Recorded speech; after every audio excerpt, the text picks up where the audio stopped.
So ఆత్మలు ఉన్నాయని కొంతమంది, లేరని కొంతమంది, దేవుడు ఉన్నారని కొంతమంది, లేడని ఇంకొంతమంది. అసలు మనిషి ఎలా పుట్టాడంటే సో పూర్వజన్మ సుకృతం అంటారు కొంతమంది, సైన్సిస్టులు ఏమో ఒక పిండం ద్వారా వచ్చిందిలే అంటారు. సో అసలు చనిపోయిన వ్యక్తి మళ్ళీ కొద్ది కాలం పాటు మన భూమి మీద ఉంటారు, ఉండి వెళ్తారు అంటారు కొంతమంది. ఇలాంటివన్నీ నమ్మకండి, ఇవన్నీ సాధువులు చెప్పే సోది అని అంటారు కొంతమంది. సో ఇవన్నీ వాటికి ఒక వ్యక్తి మనకి క్లారిటీ ఇవ్వడం కోసం ఈరోజు మేము ముందుకు తీసుకొచ్చా. సో శివ గారు అయితే మనతో పాటు ఉన్నారు. గురూజీ గారు ఎన్నో ఇంటర్వ్యూల్లో ఎంతో మంచివైన వ్యక్తి, మంచి మంచి మాటలు చెప్పారు. సో మన ఇంటర్వ్యూలో ఇంకొన్ని విషయాలు తెలుసుకునే ప్రయత్నం అయితే చేద్దాం. నమస్తే గురుగారు. నమస్కారం మిత్రమా, బాగున్నారా? ధర్మరక్షణకై పరమాత్ముడి ఆజ్ఞలో తిరుగుతూనే ఉన్నాము. చెప్పండి. అంటే చాలా డౌట్స్ అయితే ఉన్నాయి. ఇలాంటి డౌట్స్ మీరు చాలా వరకు తీర్చారు, బట్ అడుగుతున్న క్రమంలో నాకు వస్తున్నాయి. సో అసలు మనిషి చనిపోయిన తర్వాత భూమి మీద కొద్ది రోజులు ఉంటారు అని అంటారు, అది నిజమా కాదా? వాస్తవానికి ఏంటంటే పరమాత్ముడు రాసిన జీవితం ఏంటంటే మిత్రమా, అబ్రబ్రహ్మలోకం అంటారు మానవ జన్మం. ఇప్పుడు మనం ఉన్నది కూడా అబ్రబ్రహ్మలోకమే. ఇది యాక్చువల్ ఏంటంటే భూలోకం అనడానికంటే ముందు ఇది అబ్రబ్రహ్మలోకం అనాలి. ఎందుకంటే తల్లి గర్భంలో నువ్వు ఎలా ఉండాలి అని చెప్పేసి రాతలు రాసి పంపిస్తారు. తర్వాత మనం పుట్టాక ఒక బాల్యం, యవ్వనం, తర్వాత ఒక వయస్సు అంతా చూసి తర్వాత ముసలి వాళ్ళం అయిపోయి కాలం చేస్తాం. అంటే ఈ అబ్రబ్రహ్మలోకం అంతా నడుపుతున్నది మన భూమండలాన్ని శాసిస్తున్న వాళ్ళు, అంటే దేవతలని మన శాస్త్రజ్ఞానాల్లో హిందూ సంప్రదాయాల్లో చెప్పుకుంటాం. ఫలానా దేవుడని, ఫలానా దేవతలని, ఫలానా శిష్యుడని, ఫలానా గురువులని చెప్తూ ఉంటారు. అసలు మానవులకి మీరు అనుకుంటున్నట్టుగానే జన్మ రహస్యం ఏమిటి? ఒక శరీరం తీసుకున్న తర్వాత ఆ తర్వాత మళ్ళీ ఇంకో జన్మ కోసం మనం చనిపోవడం జరిగిన తర్వాత జరుగుతారు. అసలు మానవుడికి ఉన్న జన్మకి అంతరార్థం ఏమిటి మీరు ఎప్పుడైనా గమనించారా? అసలు మానవుడు అనేవాడిని నేనెవరు అని తెలుసుకుంటే ఇన్ని వెసులుబాట్లు, ఇంత అవసరాలు ఉండవు. అంటే ఆధ్యాత్మికత అని అంటాం మనం. ఈ ఆధ్యాత్మిక లోతులో ఒక విషయం మానవులు మర్చిపోయిందంటే మిత్రమా, అవతల వ్యక్తి కూడా మానవుడైన సంగతి మర్చిపోయారు. కాబట్టి మీరు అంటున్న ఈ జీవితంలో ఎన్ని రోజులు పుట్టి ఎన్ని రోజుల కాలాన్ని చూసి ఎన్ని రోజులకి కాలం చేస్తారు, ఇది కాదు మనం తెలుసుకోవాల్సింది. 7 సంవత్సరాలకి భక్త ప్రహ్లాదుడు లక్ష్మీనరసింహని భూమండలంలో తీసుకొచ్చాడు. ఇలా 7 సంవత్సరాలకి తెస్తున్న వాళ్ళు ఎంతమంది ఉన్నారు ఈ రోజుల్లో మంచితనాన్ని?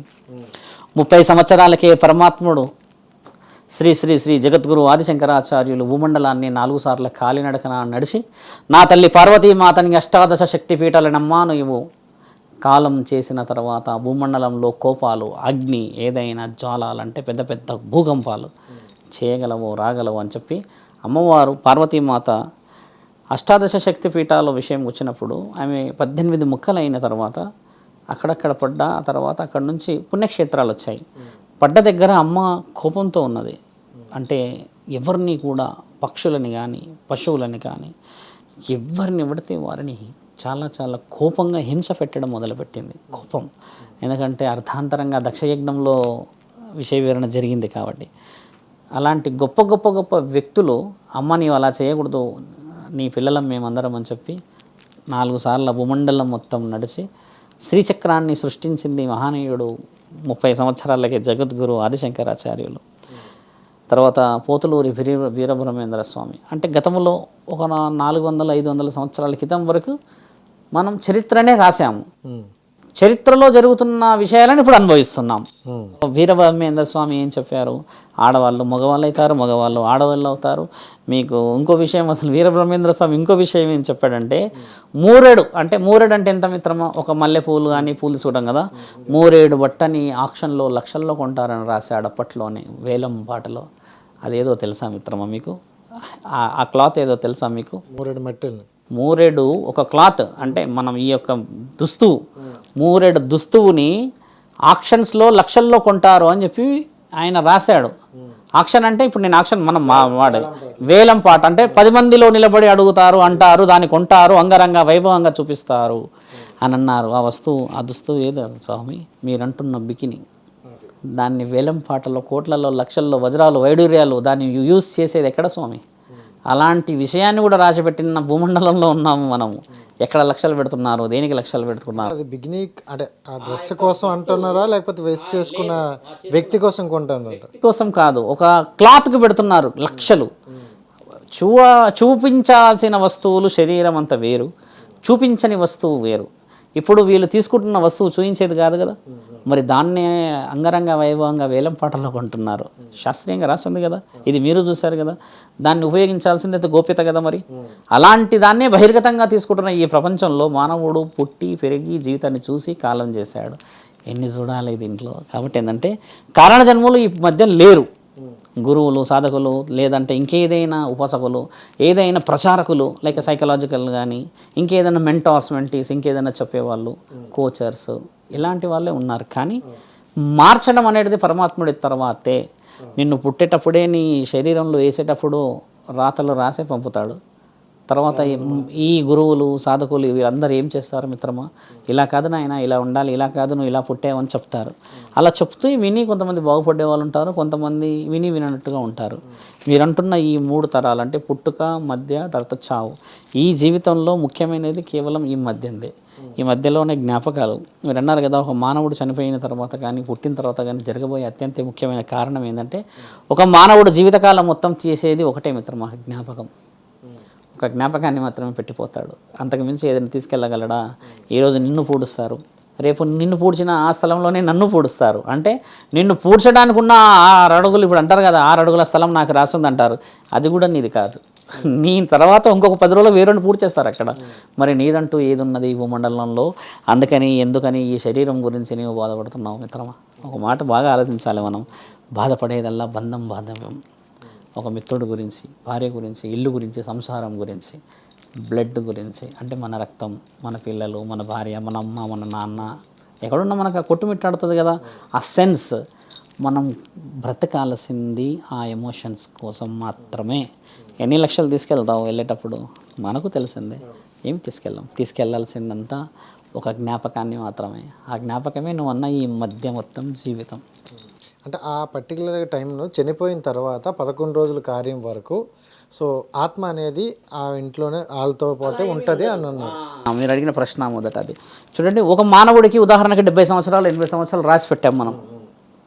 60 సంవత్సరాలకి నువ్వు క్షణిక ఆవేశంలో ఏదో తాగేవు, లేదంటే ఇంకేదైనా వివరణ తీసుకొని చనిపోయావు అనుకుందాం.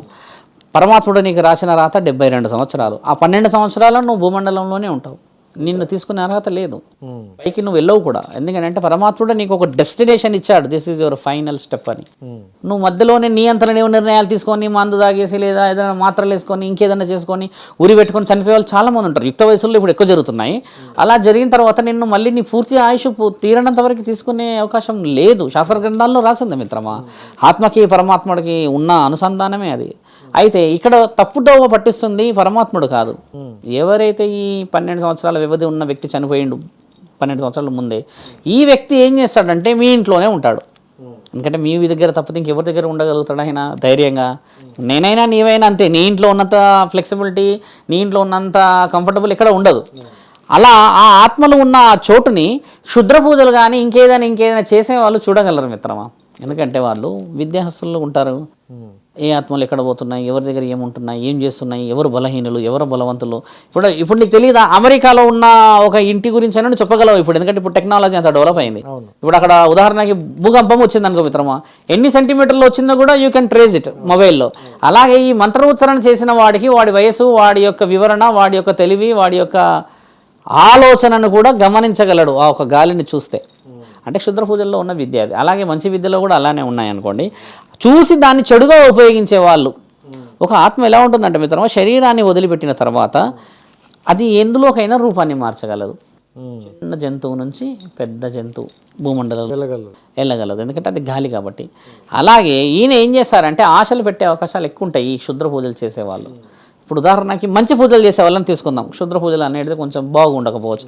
మంచి వాళ్ళు ఏం చేస్తారు, మంచి పూజలు చేసి ఇప్పుడు శివుడి పూజలే చేసేవాళ్ళు ఉన్నారని ఏం చెప్తారు, నాయన నువ్వు ఇలా ఉండకూడదు, వాళ్ళు భయపడడము, లేకపోతే నీవు అలా ఉండడం వల్ల వాళ్ళకి ఏదన్నా జ్ఞాపకాలు, రోదననో, కలలో కనబడడం ఇలాంటివి చేస్తావు కదా, బాధ అవుతుంది.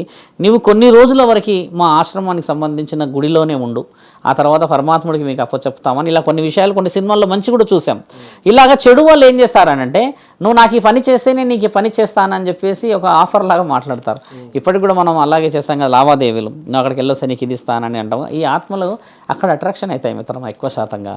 ఎందుకంటే మీ వాళ్ళని బాగా చూసుకుంటా అని చెప్తారు ఒకటి, నీకు ఇంకేదైనా పని చేసి పెడతానని ఒకటి, నిన్ను ఎవరు కూడా ఇబ్బంది పెట్టకుండా చూసుకుంటే, ఇలా కొన్ని మాయమాటలు చెప్పుకునే తరుణాలు ఉన్నాయి. వాళ్ళని వేరే వాళ్ళపై ప్రేరేపించి వాళ్ళపై ఉపయోగించే తరుణాలు కూడా ఎక్కువ ఉన్నాయి శంకర. అలాగా మీరన్న ఈ 12 సంవత్సరాలలో జరుగుతున్న అత్యంత ముఖ్యమైన తెలివితేటలతో చేస్తున్న దాష్టికమైన పనులు.